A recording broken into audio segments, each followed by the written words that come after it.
Hi, I'm Laura Morris, and this is my video series, What the Feng Shui, where you ask the Feng Shui question and I get you the answer. Really specific questions, Feng Shui related and otherwise, and we get right to the heart of it. I bring in a guest every episode, and this week, and this episode, our question is, what is geopathic stress? And my guest is Maureens, who is a fellow Feng Shui practitioner and consultant. And she's also the founder of Renature, which is a professional certification program as well as a consulting firm. And you're a regular contributor on the Elephant Journal and Mind Body Green. So welcome, Maureens. And I also understand that you have a new book coming out too. Yes, I'm very excited. Yeah. Sure. It's called Creating Luminous Spaces, Using the 5 Elements for Balance and Harmony. And it's coming out May 1st in 2018 by Konari Press. I'm very excited. And just a quick thing about it, it's really the whole purpose of me writing the book was because I felt as a global culture, we're so disconnected from nature. And when I discovered the 5 elements in Feng Shui, I saw how it was a wonderful path to follow to restore that and mend that connection to nature that we should have to feel more whole, to feel happy and bring more joy and feeling of well-being into our lives. So that's what the book is about. Absolutely. That's great. Yeah. And I think that's really fitting given the question that we have today. And so if we get right into the question, what is geopathic stress? And the reason I picked this as a question is it seems like this kind of nebulous term that sometimes gets thrown around and it sounds very scary when you think about it. And this concept of, things happening beneath us that we don't really understand. And I sometimes feel that maybe it's something that people mean one thing and are really using a term to describe something maybe broader and more Feng Shui related that we can shift. When I say what is geopathic stress, how do you interpret that? Sure. Well, there's geomancy, which is kind of the broader term, which geopathic stress comes under, and really what geomancy I see is it's a form of being able to read the earth to determine if people that are going to inhabit that space are going to have success. Is it a good Feng Shui, good Qi environment, or is it poor Qi? And definitely geopathic stress is part of that. So geopathic stress I see as negative earth energy, or it could be the global grid lines that are, the magnetic force that surrounds and wraps around the earth. So I kind of use it as a broad term for both of those, which aren't necessarily bad, but some of it is harmful to human life, and other wildlife.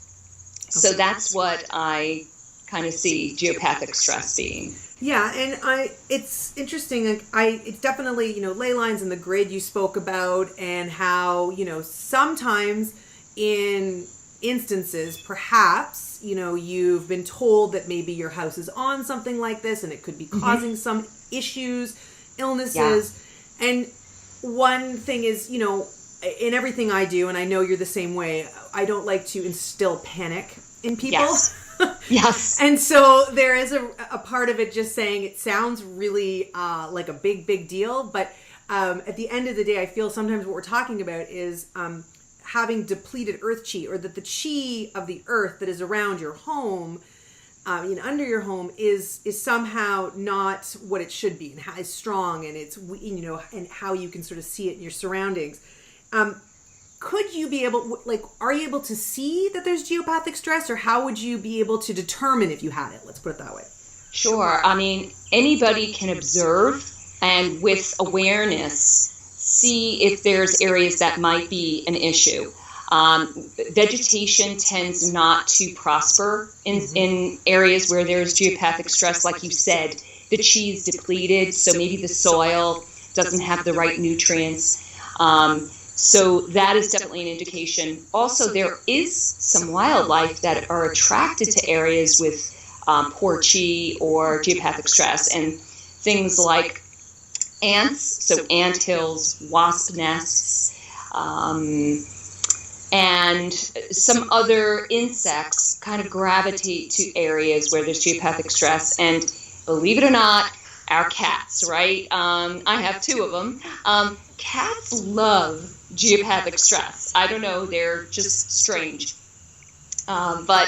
But it's interesting to note that, well, just because your cat lays in this particular place all the time doesn't necessarily mean there's geopathic stress, but it could be an indication.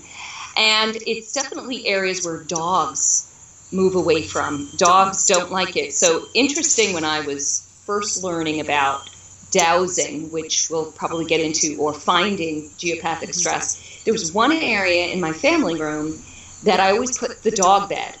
And my dog would always grab it with his teeth and pull it and then lay down. And it was kind of in the way, so I'd always pull it back to the corner.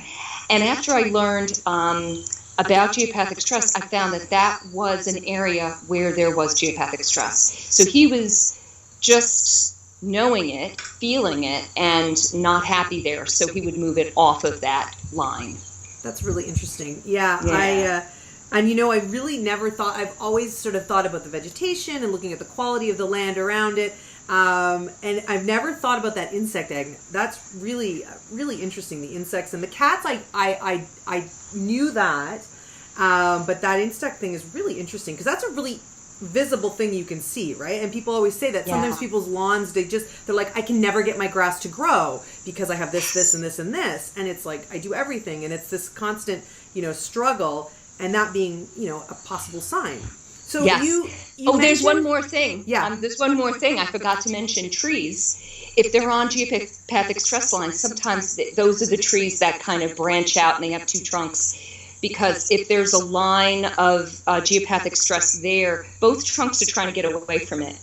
Or the tree could be like a leaning tree, away from that energy, because they don't appreciate it, as well as you've probably seen those growths on trees. They call them cankers. So those are also signs. So really, no, that's great. That's really interesting. So we've talked about what are signs of geopathic stress, and you also mentioned, and this is something actually I'm going to be talking with Bridget about, is dowsing. But you touched on it as one of the ways where you can, we've used our eyes, we sort of figured out, what's there, and then what can we use to sort of validate it? Mm-hmm. And using the dowsing possibly to do that. Correct? Yeah, so as you'll talk about in another episode, I brought a pair of my dowsing rods, which are copper rods, right? Some people like pendulums, but this is my tool of choice, and that will be a confirmation by walking around the property and figuring out, okay, where are these locations and what direction, and where are they intersecting in my home, and considering where they, what furniture might be over them, and how you're using your home in relation to these lines could be a concern. But we can work with it. We can work with everything. Yes, okay, that's good. Thank you for bringing you there. So let's say you're like, oh my God, and you're, before you panic and freak out, what are some ways that, first, I would like to say the caveat that if you think this is an issue, don't panic.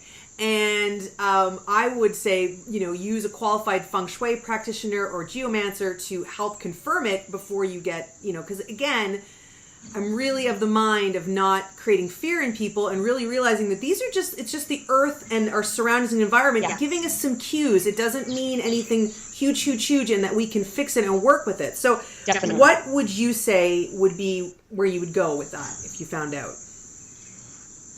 Well, I mean, as a person watching this video, definitely do a little search for people who do some dowsing and bring somebody in and just confirm it and then have them fix it. And it's all fixable.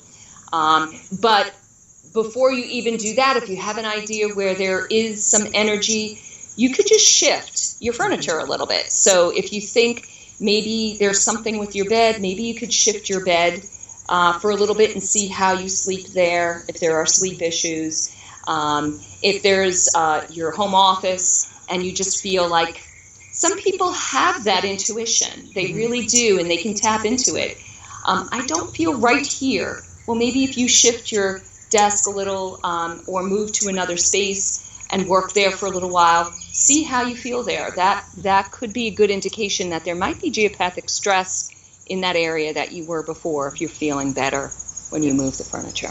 Yeah, I think that's a good simple tip too, is to yes, use some basic fundamentals to figure out where you should lay your furniture out, but at the end of the day, sometimes if you're given signs, and some people, as you mentioned, are really sensitive to this and intuitive, to just play around and shift your furniture, your environment around, and sometimes that actually gets stuff moving anyway in other ways, right? Right, so right. It's a good thing to do.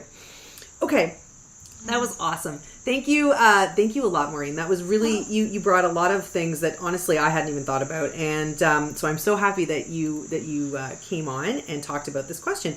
So I'm going to have in the show notes, we're going to have a link to your site, to what you do in your school. And I'm also going to be creating a blog post around this where we'll get into just review what we talked about, maybe get into a few more details. And just so everyone knows, the next episode that I will be doing and will be coming up will be What is Dowsing? So join me for that. And thank you everybody for joining us. See you later. Bye. Bye-bye.